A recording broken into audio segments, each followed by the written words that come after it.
PUBG. Thank you sir, আমি আসছি। কি ব্যাপার, তোমরা এইভাবে রাস্তা আটকে দাঁড়িয়ে আছো কেন? কেন দাঁড়িয়ে আছি আপনি বুঝতে পারলেন না স্যার? আপনি এত বড় একটা কোম্পানি চালান আর আমি আপনার কাছে মাত্র 5 লাখ টাকা চাইলাম, আপনি দিলেন না। তোরা যাই করিস না কেন, আমি একটা টাকাও দেবো না। টাকা ইনকাম করতে পরিশ্রম করতে হয়, বুঝলি? তোরা রাস্তা থেকে সরে যা, নইলে কিন্তু আমি পুলিশ ডাকবো। স্যার তো আমাকে পুলিশের হুমকি দিচ্ছে রে। এই যা গাড়িতে থেকে ব্যাগটা নিয়ে আয়। ঈশ্বর, আমার টাকা আমি দেবো না। কি স্যার এত শর্টফাট করছেন কেন? এই চল। স্যার কি ব্যাপার, কি হয়েছে? ওরা আমার টাকার ব্যাগ নিয়ে চলে যাচ্ছে। এই, দাদা এই শালা আজ কপিস আমাকে মেরেছে। তাহলে তো হিসাবটা এইখানে মিটিয়ে দিতে হয়।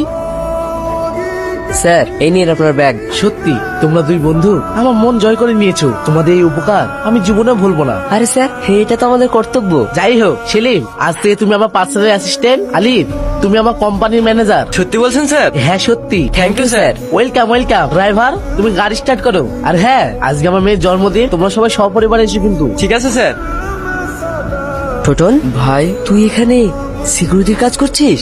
সবই নিয়তি, তোমাকে ঠকিয়ে যে পাপ করেছি এটা তারই ফল। এসব কি করে হলো?